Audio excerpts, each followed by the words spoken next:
Elle était debout sur le chemin de terre, les bras serrés contre sa poitrine, les yeux fixés sur la silhouette de la calèche qui s'éloignait dans la brume du matin. Personne ne s'était retourné. Personne n'avait baissé la vitre pour lui adresser un dernier regard. La calèche avait tourné au bout du chemin, avalée par les chênes épais qui bordèrent la route, et il ne restait plus rien, que le silence, l'odeur d'herbe mouillée et le poids d'une valise en cuir usé posée dans la boue. Marguerite Voss avait 43 ans. Elle portait encore sa robe de deuil, le noir passé au gris au coude et au poignet, une robe qu'elle n'avait pas quittée depuis l'enterrement d'Edmond, son mari, mort 6 semaines plus tôt d'une fièvre foudroyante. 6 semaines. C'est tout ce qu'il avait fallu à la famille Voss pour la chasser de la grande maison, effacer son nom des registres et la laisser là, sur ce chemin, avec une valise, quelques pièces dans un mouchoir noué et rien d'autre. Ce que vous allez découvrir dans cette histoire va vous briser le cœur et peut-être aussi vous redonner espoir. Restez jusqu'à la fin, parce que ce que Marguerite a trouvé dans ce vieux chalet et ce qu'elle a découvert sur elle-même, personne ne l'avait vu venir, pas même elle. Et si cette histoire vous touche, je vous invite à vous abonner à cette chaîne dès maintenant et à laisser un commentaire avec une note de 0 à 10. Votre présence ici compte vraiment. Le village de Dunmore Hollow était un de ces endroits que les cartes oublient. Niché entre 2 collines du Yorkshire, à 3 heures de calèche de la ville la plus proche, il vivait à son propre rythme, lent, méfiant, fermé sur lui-même comme une huître. Les maisons y étaient basses, en pierre grise, avec des jardins entourés de murets. L'église anglicane trônait au centre du bourg, et le pasteur Aldwick y régnait depuis 20 ans, avec la même sévérité froide qu'un juge de session. Le marché se tenait le mardi. Les commérages couraient le reste de la semaine. Et dans ce village, tout le monde connaissait les Voss, et leur fortune héritée des mines de charbon du comté. Edmond Voss avait épousé Marguerite Hartley il y a 17 ans, contre l'avis de sa famille. Elle était fille de libraire, sans dot, sans titre, sans le vernis que la famille Voss considérait comme la condition minimale d'une alliance convenable. Mais Edmond l'aimait. Il l'avait aimée sincèrement, maladroitement, à la façon des hommes doux qui ne savent pas défendre ce qu'ils ont. Et pendant 17 ans, Marguerite avait tenu la maison, soigné son mari malade, géré les domestiques, supporté les regards obliques de sa belle-mère et les sourires en coin de Reginald, le frère cadet d'Edmond. Reginald Voss, c'est lui qui avait conduit la calèche ce matin-là. C'est lui qui avait posé la valise dans la boue avec un geste trop précis pour être involontaire. C'est lui qui avait dit, les yeux fixés sur la route devant lui, « Le testament ne vous accorde rien, Marguerite. La loi est claire. Vous n'êtes plus ici chez vous. » Il n'avait pas prononcé ces mots avec cruauté. C'était pire que ça. Il les avait dit avec le calme de quelqu'un qui a longtemps préparé ce moment. Le testament. Marguerite l'avait lu 3 fois, les mains tremblantes, dans le bureau de Maître Corbett, le notaire de la famille, à Dunmore. Elle n'y comprenait pas grand-chose au langage juridique, mais elle comprenait l'essentiel. Tout allait à Reginald. La maison, les comptes, les terres. Et elle, la femme d'Edmond, celle qui avait passé 17 ans à ses côtés, n'avait rien. Ou presque. Une rente dérisoire, versée à la discrétion de Reginald, qui pouvait la suspendre en cas de conduite jugée inappropriée. C'était une cage invisible, une façon élégante de la tenir sous contrôle. Elle avait tenté de parler à Maître Corbett. Il avait baissé les yeux sur ses papiers et lui avait dit qu'il était désolé, que les dispositions étaient légales, que la loi sur les héritages ne prévoyait rien d'autre. Il avait même ajouté, avec une politesse glaciale, qu'elle devrait songer à son avenir avec pragmatisme. Ce qu'il voulait dire, sans le dire, c'est qu'elle devrait se remarier ou se taire. Elle avait tenté de parler au pasteur Aldwick.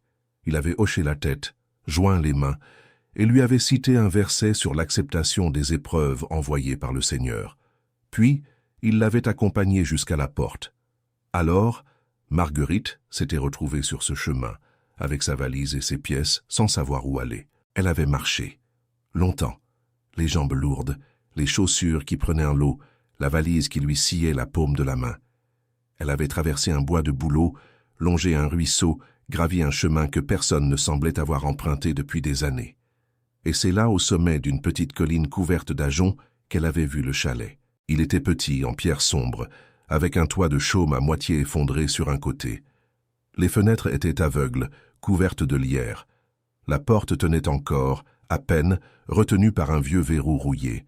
Le jardin n'était plus qu'un enchevêtrement de ronces et d'orties. Et dans le petit enclos attenant, attaché à un piquet de bois, un cheval attendait. Un vieux cheval bai, les flancs creusés, les yeux couverts d'un voile blanc. Un cheval aveugle. Marguerite s'était arrêtée. Elle avait regardé le cheval et le cheval, sans la voir, avait tourné la tête dans sa direction, comme s'il avait senti sa présence. Elle avait posé sa valise dans l'herbe. Elle s'était approchée lentement. Elle avait posé la main sur l'encolure de l'animal et pour la première fois depuis des semaines, elle avait pleuré vraiment. Pas les larmes retenues de la veuve convenable, pas les sanglots étouffés dans son oreiller pour ne pas réveiller les domestiques. Elle avait pleuré comme quelqu'un qui n'a plus rien à perdre. « Toi et moi, on est pareils, » avait-elle murmuré. « On nous a abandonnés tous les deux. » Le vieux verrou avait cédé après quelques tentatives. À l'intérieur, le chalet sentait la poussière et le bois humide. Il y avait une table, 2 chaises, une cheminée avec encore un peu de bois empilé à côté. Et sur le manteau de la cheminée, une chose que Marguerite n'avait pas vue tout de suite. Une clé en fer, ancienne, attachée à un ruban de velours rouge passé. Elle l'avait prise dans sa main. Elle était plus lourde qu'elle n'y paraissait. Cette clé. Elle ne savait pas encore à quoi elle ouvrait, mais elle allait le découvrir, et cette découverte allait tout changer. Si vous êtes encore là, merci. Vraiment. Ce genre d'histoire, on ne la raconte pas pour les chiffres. On la raconte pour les gens qui l'ont besoin d'entendre. Si vous avez plus de 50 ans, vous savez ce que c'est que de repartir de zéro après que la vie vous a brisé quelque chose. Laissez un commentaire en bas. Dites-moi juste ce que vous ressentez. Et si vous n'êtes pas encore abonné à cette chaîne, c'est le moment. Un simple clic et vous ne manquerez aucune de ces histoires. À 3 kilomètres de là, dans le bourg de Dunmore Hollow, un homme s'appelait Thomas Hale, 47 ans, médecin de campagne depuis 20 ans. Installé dans une maison étroite au bout de la rue principale, avec une plaque en cuivre sur la porte et un jardin de simple que plus personne n'entretenait depuis le départ de sa femme. Eleanor était morte 4 ans plus tôt, d'une pneumonie que Thomas n'avait pas su soigner à temps, ou du moins, c'est ce qu'il se répétait dans les moments sombres. Les autres médecins lui disaient que non, que personne n'aurait pu faire mieux, que la maladie avait été foudroyante. Mais Thomas portait cette culpabilité comme on porte une pierre dans la poche de son manteau. Toujours là, toujours lourde. Il était respecté dans le village. Compétent, discret, ponctuel. Il soignait les pauvres sans toujours réclamer son dû, il connaissait les familles depuis des générations, il était présent aux enterrements et aux naissances. Mais il vivait seul, mangeait seul, et le soir, après avoir fermé son cabinet, il s'installait dans son fauteuil et lisait jusqu'à ce que le sommeil vienne ou ne vienne pas. Il avait connu Edmond Voss, pas intimement mais suffisamment. Il avait été son médecin pendant les dernières années de sa maladie, et il avait croisé Marguerite plusieurs fois dans les couloirs de la grande maison ou au marché du mardi. Il l'avait toujours trouvée digne, pas dans le sens hautain du terme, mais dans le sens de quelqu'un qui porte ses épreuves sans se plaindre et sans en faire étalage. Il avait appris, comme tout le village, que Réginald avait réglé la situation après la mort d'Edmond. On disait que Marguerite était partie, qu'elle avait de la famille ailleurs, que c'était la meilleure chose pour tout le monde. Thomas n'y avait pas prêté attention. Il avait trop à faire. Ce fut sa servante, la vieille Prudence, qui lui apprit ce qui se passait réellement. Prudence avait une cousine qui travaillait aux cuisines des Voss, et la cousine avait vu comment les choses s'étaient passées, la valise dans la boue, le visage de Marguerite sur le chemin, et Réginald qui rentrait seul dans la grande maison en se frottant les mains. Prudence l'avait dit à Thomas avec cette façon qu'avaient les femmes de son âge de raconter les catastrophes, sans dramatisation, avec une précision chirurgicale, le regard fixé sur ses mains. Thomas avait posé sa tasse. Il avait regardé par la fenêtre. Il avait dit « Et où est-elle allée ?» Personne ne le savait. Il avait attendu 2 jours, peut-être parce qu'il espérait que quelqu'un d'autre s'en occuperait, peut-être parce qu'il avait peur de s'impliquer dans les affaires des Voss, une famille dont l'influence à Dunmore était aussi épaisse que les murs de leur grande maison, peut-être parce qu'il ne savait pas comment justifier ce qu'il ressentait, une colère froide, un sentiment d'injustice qui ne le lâchait pas. Le 3e jour, il avait pris son manteau, sa sacoche, et il avait marché vers les collines. Il connaissait le vieux chalet. Il le connaissait mieux que personne, en fait. C'était là que son père avait habité les dernières années de sa vie, avant que la maison passe à un propriétaire qui n'en voulait plus et la laisse tomber en ruine. Thomas y avait passé des étés entiers, enfant. Il connaissait chaque pierre, chaque recoin, la façon dont la lumière entrait par la fenêtre de gauche en fin d'après-midi. Il ne s'attendait pas à la trouver là. Pourtant, quand il avait poussé la porte du chalet et qu'il avait vu une femme en robe noire agenouillée devant la cheminée, en train d'allumer un feu avec des gestes maladroits, mais déterminés, son cœur avait fait quelque chose d'inhabituel, une sorte de serment qu'il n'aurait pas su nommer. Marguerite s'était retournée. Elle n'avait pas crié. Elle ne s'était pas levée d'un bond.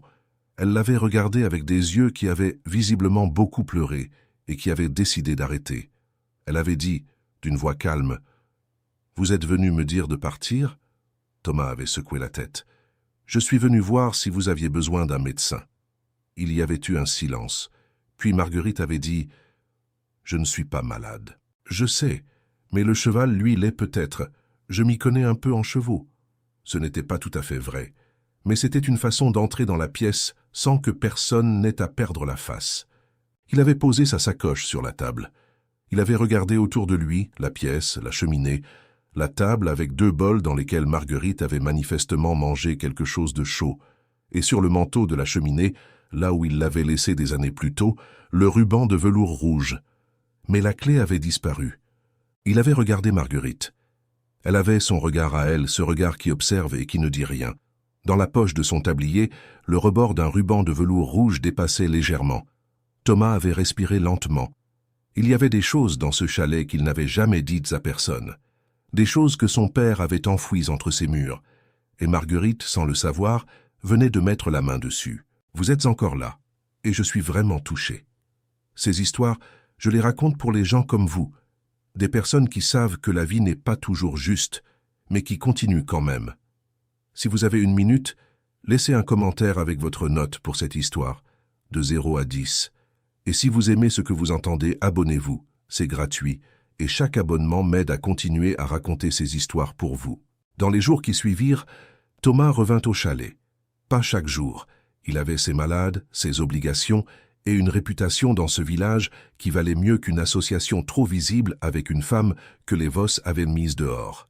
Mais il revint, 3 fois la première semaine, avec de la farine, du sel, un peu de viande enveloppée dans du papier ciré, et des questions qu'il posait sans en avoir l'air pendant qu'il soignait le vieux cheval aveugle, qui s'appelait Bram, avait-il appris, un nom qu'Edmond lui avait donné des années plus tôt, quand la bête était encore jeune et vive. Il apprit peu à peu ce que Marguerite avait vécu dans la grande maison des Voss. Pas les grandes scènes, celles-là, elle les gardait pour elle, mais les petites humiliations quotidiennes, les regards de la belle-mère, les remarques de Réginald sur ses origines, son manque de raffinement, la façon dont, après la mort d'Edmond, on lui avait retiré les clés de la cave, puis de la bibliothèque, puis de sa propre chambre, remplacée par une chambre plus petite, plus sombre, qu'on lui avait présentée comme plus appropriée à sa situation. Et il apprit aussi autre chose, quelque chose qu'elle lui dit un soir, presque par accident, pendant qu'elle nourrissait Bram avec une poignée de foin qu'elle avait fauchée dans le pré voisin. Edmond m'avait écrit une lettre, avant de mourir. Une lettre officielle signée devant témoin. Il voulait que je reçoive la maison de Thornwick, pas la grande maison, la petite, celle que son père avait mise de côté il y a longtemps. Il me l'avait promise. Il me disait que c'était fait, que c'était enregistré. Thomas s'était immobilisé. « Et Maître Corbett vous a dit ?» Que cette lettre n'existait pas. Il y avait eu un silence. Bram soufflait doucement dans l'air du soir. « Mais vous l'avez vue, cette lettre ?» Marguerite avait plongé la main dans la poche de sa robe. Elle en avait sorti un papier plié, jauni au bord, avec une écriture à l'encre noire, serrée et appliquée. Elle l'avait tendu à Thomas, sans un mot. Il avait lu, et relu, et au bas de la page, 2 noms, 2 témoins. Le premier était celui d'un domestique, mort depuis. Le second était celui de son père. Thomas avait levé les yeux sur Marguerite. Elle le regardait avec cet air qu'elle avait, calme comme une surface d'eau qui cache quelque chose. « Votre père était là », avait-elle dit simplement. « Il a signé. Et si sa signature existe quelque part dans ces papiers, cette lettre est valide. » Thomas n'avait rien dit, mais quelque chose venait de changer dans sa poitrine. La pierre qu'il portait depuis des années venait peut-être de se mettre à bouger. Les papiers de son père étaient dans le chalet, dans le coffre sous la planche de plancher derrière la cheminée. La clé du coffre, c'était celle que Marguerite portait dans sa poche sans savoir encore ce qu'elle ouvrait. Il le lui dit. Elle ne dit rien pendant un long moment, puis elle sortit la clé de sa poche, la regarda une dernière fois et la posa dans la main de Thomas. « Alors, ouvrez-le. » La planche était exactement là où il s'en souvenait. Le coffre aussi, petit, en bois sombre, cerclé de fer. La clé tourna avec une résistance d'abord, puis avec une facilité qui ressemblait à du soulagement. À l'intérieur, des lettres, des registres, des actes. Et tout au fond, sous un tissu de flanelle grise, un livre de comptes dans lequel son père, avec sa précision d'homme méthodique, avait noté chaque fait important de sa vie de clerc et de témoin. À la date du 14 mars 1881, une entrée de 3 lignes. Thomas la lut à voix haute dans le silence du chalet, avec la voix un peu cassée des gens qui découvrent quelque chose d'immense dans un espace très étroit. Son père avait bien été témoin. Il avait noté le nom d'Edmond Voss, le contenu de la lettre, la date, et, détail qui allait tout changer, le nom du deuxième notaire présent ce jour-là. Pas Maître Corbett. Un autre homme, Maître Perrin, de la ville de Leeds, maintenant à la retraite mais encore vivant. Il y avait une preuve. Elle existait, et Reginald Voss ne le savait pas. Ce que vous venez d'entendre, ce n'est pas de la fiction facile, c'est l'histoire de gens ordinaires qui ont refusé de disparaître quand le monde leur disait qu'ils le devaient. Si cette histoire résonne en vous, si vous avez vous-même connu l'injustice ou la perte, dites-le moi dans les commentaires. Votre note de 0 à 10 m'aide aussi à savoir si je dois continuer à raconter ces histoires. Et si quelqu'un que vous aimez aurait besoin de l'entendre, partagez cette vidéo avec lui. Merci d'être là. Thomas Hale ne dormit pas cette nuit-là. Il resta assis à sa table, le livre de comptes de son père ouvert devant lui, et il réfléchit. Il était médecin, pas avocat. Il connaissait les os et les humeurs du corps, pas les méandres du droit des successions. Mais il savait reconnaître une preuve quand il en tenait une entre les mains, et il savait aussi reconnaître le danger. Reginald Voss avait des amis partout. Le magistrat local, Sir Caldwell, l'avait rencontré 2 fois à la chasse. Le pasteur Aldwick, qui avait baptisé les enfants Voss depuis des générations, ne ferait jamais rien qui les contrariait. Et Maître Corbett, Thomas y pensait maintenant avec une clarté nouvelle, avait intérêt à ce que la lettre d'Edmond reste introuvable, parce que si elle était valide, son propre rôle dans l'affaire deviendrait très difficile à expliquer. Thomas avait besoin d'un allié, et il n'en avait qu'un possible à Dunmore. Agnès Fielding avait 68 ans, une maison pleine de plantes médicinales et une mémoire qui fonctionnait comme un registre paroissial. Elle avait été sage-femme pendant 40 ans. Elle avait vu naître la moitié du village, et elle n'avait peur de rien, ni des Voss, ni du pasteur Aldwick, ni de Dieu lui-même, s'il avait eu tort sur quelque chose. Elle avait aussi été l'amie d'Éléanore, la femme de Thomas, et depuis la mort de celle-ci, elle gardait sur Thomas un œil bienveillant et légèrement sévère. Thomas vint la voir le lendemain matin avant l'aube. Il lui raconta tout. Elle l'écouta sans l'interrompre, les mains posées sur ses genoux, la tête légèrement penchée. Quand il eut terminé, elle dit « Je savais qu'Edmond avait fait quelque chose. Sa belle-mère m'avait glissé un mot il y a 2 ans que Reginald cherchait dans les papiers de son frère. Je n'avais pas compris pourquoi. » Elle se leva, prit une tasse, la remplit de tisane sans proposer à Thomas s'il en voulait. Puis elle dit « Il faut aller à Leeds. » Thomas acquiesça. « Maître Perrin. »« Et vite. Si Reginald apprend que vous avez trouvé quelque chose, il aura des hommes de loi sur vous avant la fin de la semaine. » Thomas avait pensé à prendre Marguerite avec lui. Elle avait refusé. Elle lui avait dit, avec cette façon calme qui le désarçonnait toujours, « C'est vous qui avez le nom de votre père. C'est vous qu'ils écouteront. Moi, je resterai ici avec Bram, et je vous attendrai. » Il était parti 2 jours plus tard, en calèche louée, avec le livre de comptes caché dans sa sacoche médicale, entre 2 volumes de pharmacopée. Leeds était une ville différente, bruyante, industrielle, enfumée, avec ses cheminées d'usines qui teintèrent le ciel d'un jaune brunâtre, et ses rues pavées où les ouvriers marchaient vite, tête baissée. Thomas n'y venait que rarement. Il trouva Maître Perrin dans une maison de retraite tranquille au bord de la ville, un petit homme de 75 ans avec des lunettes d'acier et des mains qui tremblaient légèrement, mais dont l'esprit était absolument intact. Quand Thomas lui posa le livre de comptes devant lui, ouvert à la page du 14 mars 1881, Maître Perrin avait mis ses lunettes, penché la tête, et lut en silence pendant un long moment. Puis il avait levé les yeux sur Thomas. « Je me souviens très bien de cette journée », avait-il dit. Edmond Voss était venu à mon étude avec 2 témoins. Il voulait constituer un acte authentique pour sa femme. Il n'avait pas confiance dans les notaires de son propre village. Il disait que Corbett était trop proche de la famille. Alors il était venu me voir. Il avait fait une pause. L'acte original est chez moi. Je l'ai gardé parce qu'il m'avait semblé important. Et parce que je n'avais reçu aucune instruction de le remettre à qui que ce soit. Thomas avait senti quelque chose se desserrer dans sa poitrine. « Vous l'avez encore ?» ?»« Dans ma chambre, dans la boîte en cèdre sous la fenêtre. » L'acte était là, signé, daté, avec les 2 témoins, dont le père de Thomas, avec la description précise de la propriété de Thornwick, sa localisation, ses limites, ses dépendances, et avec une clause que Thomas relut 3 fois pour être certain de bien comprendre. Si Marguerite Voss ne réclamait pas la propriété dans les 5 ans suivant la mort d'Edmond, elle revenait à une fondation caritative de Leeds. Elle ne revenait pas à Reginald. Reginald n'était pas héritier de Thornwick. Il l'avait simplement pris en pariant que personne ne retrouverait la preuve de ce qu'Edmond avait voulu. Thomas rentra à Dunmore Hollow avec l'acte dans sa sacoche et quelque chose de nouveau dans le regard. Pas de la colère, pas vraiment. Quelque chose de plus calme, une détermination. Nous approchons du moment que vous attendez depuis le début, celui où la vérité sort enfin de l'ombre.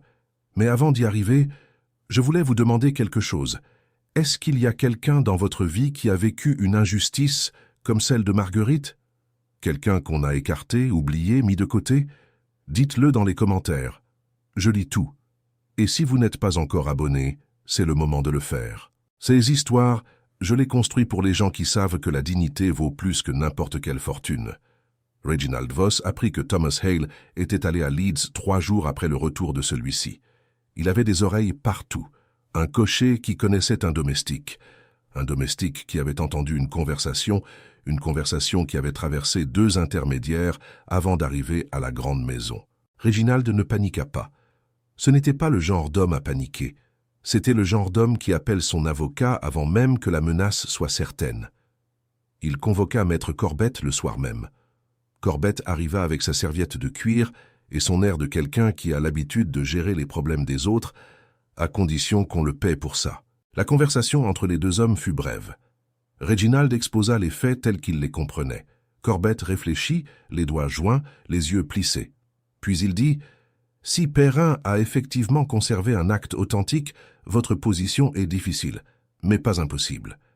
Il y a des procédures, des délais, des contestations possibles sur la forme, et dans ce village, vous avez des amis que ce médecin n'a pas. » Reginald hocha la tête. « Je veux que cette femme quitte le chalet, et que ce médecin comprenne qu'il n'a rien à y gagner. » Corbett remit ses papiers dans sa serviette. « Je vais arranger ça. » Ce qu'il arrangea d'abord, ce fut une visite du shérif local à Thomas Hale. Une visite de courtoisie, comme on dit, pour lui signifier qu'il s'impliquait dans des affaires qui ne le regardaient pas, et que ses activités médicales pourraient faire l'objet d'un examen plus attentif si nécessaire.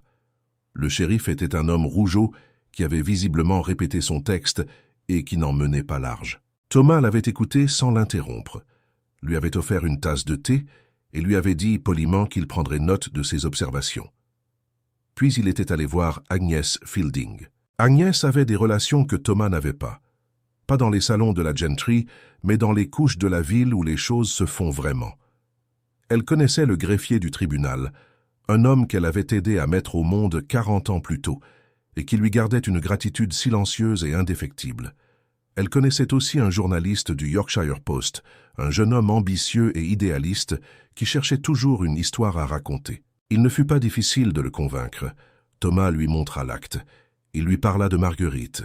Il lui parla du testament contestable, de l'expulsion, du cheval aveugle dans l'enclos du vieux chalet. Le jeune homme prit des notes très vite, en hochant la tête de plus en plus souvent. Il dit « Si tout ça est vérifié, c'est exactement ce que nos lecteurs doivent savoir. » L'article parut une semaine plus tard. Pas à Dunmore Hollow, dans le Yorkshire Post, lu dans 23 comtés. Il ne citait pas nommément Reginald Voss, mais les détails étaient suffisamment précis pour que quiconque connaissait l'affaire comprenne immédiatement. Le titre parlait d'une veuve expulsée sans ressources, d'un testament contesté et des questions légales que cela soulevait sur les droits des femmes en matière d'héritage. À Dunmore Hollow, l'article fit l'effet d'une pierre dans une mare. Les gens en parlèrent au marché du mardi. Certains, qui avaient gardé le silence par prudence, commencèrent à dire tout bas ce qu'ils avaient vu ou entendu. La cuisinière des Voss, qui avait assisté à la scène du chemin, fit parvenir une lettre au greffier du tribunal. 2 anciens domestiques se rappelèrent brusquement certaines conversations auxquelles ils avaient assisté dans la grande maison.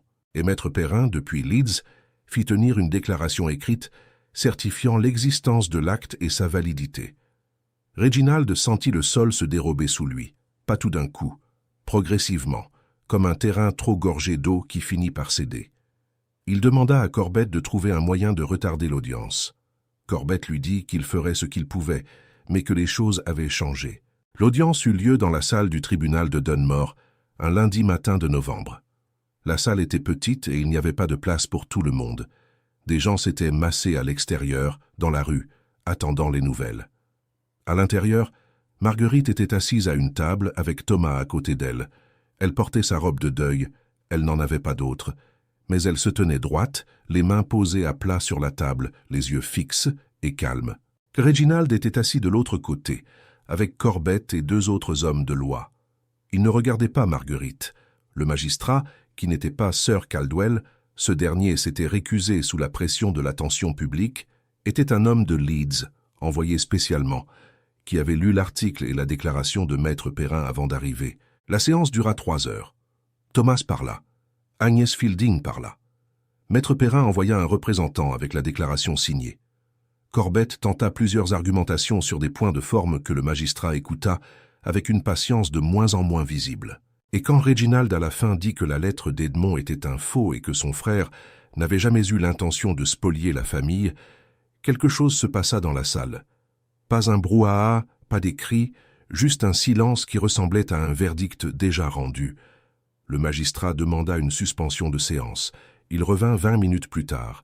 Il lut sa décision à voix posée, avec la précision sèche des hommes de loi qui savent que leurs mots ont du poids. La propriété de Thornwick, avec ses terres et ses dépendances, était reconnue comme appartenant légalement à Marguerite Voss, épouse d'Edmond Voss, en vertu de l'acte authentique établi par Maître Perrin le 14 mars 1881. La rente versée par Reginald était annulée. Les frais de procédure étaient à la charge de la succession Voss. Il y eut d'abord le silence, puis depuis l'extérieur, à travers les murs épais du tribunal, on entendit quelque chose de bref et de net, les gens qui attendaient dans la rue. Marguerite n'avait pas bougé. Elle regardait la table devant elle. Puis elle avait tourné la tête vers Thomas. Elle n'avait rien dit, il n'avait rien dit non plus. Ce n'était pas nécessaire. Reginald était sorti rapidement, encadré par Corbett. Corbett lui-même ferait face, dans les mois suivants, à une enquête sur sa gestion du testament d'Edmond, une enquête dont il sortirait avec une réputation sévèrement entamée et sans jamais retrouver la même clientèle. Je sais ce que vous ressentez en ce moment. Ce mélange de soulagement et d'émotion, cette sensation que justice a été rendue, même dans une histoire, même à travers un écran. C'est pour ça que ces récits ont de la valeur. Si vous avez aimé ce que vous avez vécu aujourd'hui, abonnez-vous à cette chaîne. C'est la meilleure façon de me dire que vous voulez d'autres histoires comme celle-ci, et laissez votre note de 0 à 10 dans les commentaires. Chaque mot que vous écrivez compte pour moi. La propriété de Thornwick n'était pas la grande maison des Voss. C'était une maison plus modeste, au bout d'un chemin bordé de frênes, avec un jardin qui avait besoin d'attention et un toit qui en avait encore plus. Mais elle était à Marguerite. Légalement, irréfutablement, à elle. Elle s'y installa au printemps. Elle emmena Bram, le vieux cheval aveugle, dans l'enclos du jardin où il brouterait désormais une herbe propre sans être attaché à un piquet. Elle emmena aussi la clé de velours rouge, qu'elle accrocha à un crochet près de la porte d'entrée. Non pas parce qu'elle servait encore à quelque chose. Le coffre était vide, les papiers remis entre les mains de la justice, mais parce qu'elle lui rappelait que les choses fermées depuis longtemps peuvent finir par s'ouvrir. Agnès Fielding vint lui rendre visite au cours du premier mois. Elle apporta des plants d'herbes aromatiques et passa l'après-midi à les planter avec Marguerite dans le jardin pendant qu'elle parlait. Agnès était de celles qui parlent en travaillant, et Marguerite apprenait à être de celles qui écoutent vraiment. Thomas, lui, vint le dimanche suivant. Il n'apporta rien, contrairement à son habitude. Il s'arrêta à la barrière du jardin, regarda Marguerite qui lisait sur le banc de pierre avec Bram debout derrière elle dans son enclos, le vieux cheval, aveugle et calme, la tête légèrement inclinée vers sa maîtresse. Thomas avait souri. Pas de ce sourire poli qu'il utilisait avec ses malades. Un autre sourire, plus intérieur, plus vrai. Marguerite avait levé les yeux. Elle avait vu Thomas à la barrière. Elle avait dit, de loin, « Vous allez rester là comme ça ?» Il avait ouvert la barrière et il était entré. Dans les mois qui suivirent, Thomas revint souvent. Il n'en fit pas toute une affaire. Il passait, il buvait une tasse, il parlait, il repartait. Mais quelque chose changeait en lui, doucement, comme un terrain qui s'assèche après la pluie et qui retrouve sa consistance. La pierre dans sa poche devenait moins lourde. Pas parce qu'il avait oublié Éléanore, il ne l'oublierait jamais, mais parce qu'il avait arrêté de porter la culpabilité de ne pas l'avoir sauvée, comme une peine à purger. Il avait aidé quelqu'un, vraiment aidé, et ça ne ressemblait à rien d'autre. Il y eut une conversation un soir de juillet sur le banc de pierre devant la maison de Thornwick, avec Bram qui soufflait doucement dans l'air chaud et les frênes immobiles dans le soir. Marguerite avait dit sans le regarder, « Vous saviez depuis le début ce que votre père avait signé ?» Thomas avait réfléchi. « Non, je savais qu'il avait gardé des papiers importants dans ce coffre, mais je n'avais pas imaginé ça. »« Ah, et si vous l'aviez su ?»« Je ne sais pas, peut-être que j'aurais eu peur de m'impliquer. » Marguerite avait hoché la tête lentement. « Moi aussi j'avais peur, peur que personne ne me croie, peur que la clé n'ouvre rien d'important. » Elle avait regardé le jardin. « Et puis j'ai pensé à Bram, un cheval aveugle qui survit seul dans un enclos abandonné. Il n'a pas le choix de voir ou de ne pas voir. Il avance quand même. » Thomas n'avait rien répondu. Mais cette phrase-là, il ne l'oublia jamais. Le pasteur Aldwick ne vint jamais à Thornwick. Il mourut 2 ans plus tard d'apoplexie et fut remplacé par un jeune pasteur venu de Sheffield qui ne connaissait pas les Voss et ne leur devait rien. Reginald, lui, quitta Dunmore Hollow, non pas dans la précipitation mais progressivement, comme quelqu'un qui comprend qu'il ne peut plus se montrer sans que les regards le suivent. Il finit par vendre la grande maison et s'installer dans un autre comté, loin de tout ce qu'il avait cru posséder. Le greffier du tribunal, sur les conseils d'Agnès, fit modifier les registres paroissiaux pour y mentionner la décision de justice concernant Marguerite Voss. C'était une petite chose, administrative, presque sans importance. Mais Marguerite avait tenu à ce que ce soit fait. « Je veux que mon nom soit là où il devrait toujours avoir été », avait-elle dit. Le journaliste du Yorkshire Post écrivit un second article 8 mois plus tard sur l'évolution de l'affaire. Il y parlait de Maître Perrin, du rôle d'Agnès Fielding, et de Thomas Hale, un médecin de campagne qui avait choisi de mettre sa réputation en jeu pour défendre une femme injustement spoliée. Thomas lut cet article, avec un mélange de gêne et de quelque chose qu'il ne sut pas exactement nommer. Marguerite, elle, découpa l'article et le glissa dans le livre de comptes du père de Thomas, qu'elle avait demandé à Thomas de lui confier, pour qu'il reste près de ce qu'il a rendu possible. La propriété de Thornwick prit vie lentement.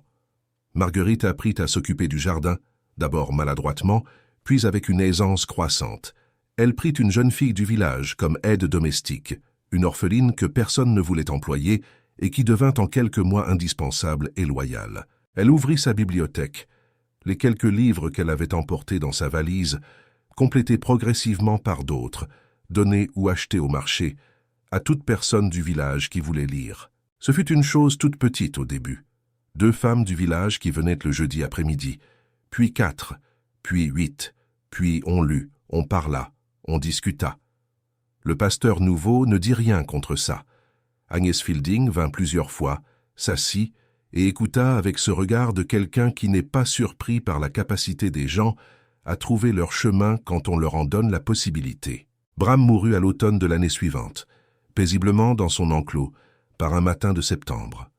Marguerite le trouva couché dans l'herbe, les yeux fermés, comme s'il dormait. Elle resta longtemps assise à côté de lui. Elle ne pleurait pas. Elle lui caressa l'encolure une dernière fois et dit quelque chose tout bas qu'elle n'avait dit à personne.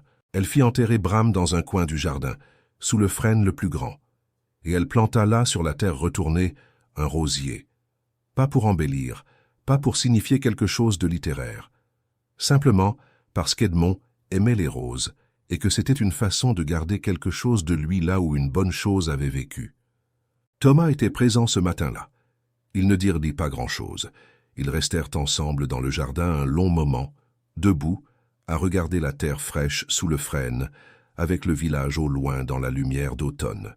Plus tard, en rentrant chez lui, Thomas s'arrêta devant le miroir de son couloir, un geste qu'il ne faisait jamais d'ordinaire. Il se regarda. Il n'avait pas l'air plus jeune, mais il avait l'air différent, comme quelqu'un qui a arrêté de fuir quelque chose. Il reprit son manteau, sa sacoche, et alla voir ses malades. Ce que Marguerite garda jusqu'à la fin, ce fut la clé de velours rouge. Elle la déplaça une dernière fois, à la fin de cette première année à Thornwick, de son crochet près de la porte, elle la mit sur le manteau de la cheminée du salon, là où les visiteurs pouvaient la voir. Pas comme une relique, pas comme un symbole ostentatoire. Juste là, à portée du regard, pour n'importe qui entrerait et qui aurait besoin de se rappeler que certaines portes fermées depuis longtemps peuvent s'ouvrir. Une fois, une femme du village, jeune, avec des yeux marqués de quelque chose de dur, avait demandé ce qu'elle ouvrait. Marguerite avait réfléchi avant de répondre, puis elle avait dit simplement « ceux qui devaient rester cachés ». La femme avait hoché la tête comme si elle comprenait plus que ces mots ne disaient. On dit parfois que la justice est une chose lente et incertaine, qu'elle arrive trop tard ou pas du tout, que les puissants se protègent mieux que les autres. C'est souvent vrai. Mais la vérité, elle, a une façon particulière de survivre à tout, aux coffres fermés, aux actes enterrés, aux témoins intimidés, aux notaires achetés. Elle survit dans une note griffonnée dans un livre de comptes, dans une clé suspendue à un ruban de velours, dans la mémoire d'un vieux notaire à la retraite qui avait gardé un papier parce que ça lui avait semblé important. Et parfois, pour que la vérité sorte, il suffit d'une femme seule sur un chemin de terre, avec une valise dans la boue, qui refuse de disparaître. Avant de vous laisser, je veux vous dire merci. Merci d'être allé jusqu'au bout de cette histoire. Si vous avez plus de 50 ans, vous savez que la vie a parfois la forme d'un chemin que personne d'autre ne peut marcher à votre place. Marguerite le savait aussi, et elle a marché quand même. Si cette histoire vous a touché, laissez un commentaire juste en bas, une note de 0 à 10, un mot, une pensée. Je les lis tous, vraiment. Abonnez-vous à cette chaîne si vous voulez continuer à entendre des histoires comme celle-ci. Et si quelqu'un dans votre entourage mérite d'entendre cette histoire, partagez-la avec lui. Parfois, les histoires qu'on partage arrivent exactement au bon moment. Merci d'être là.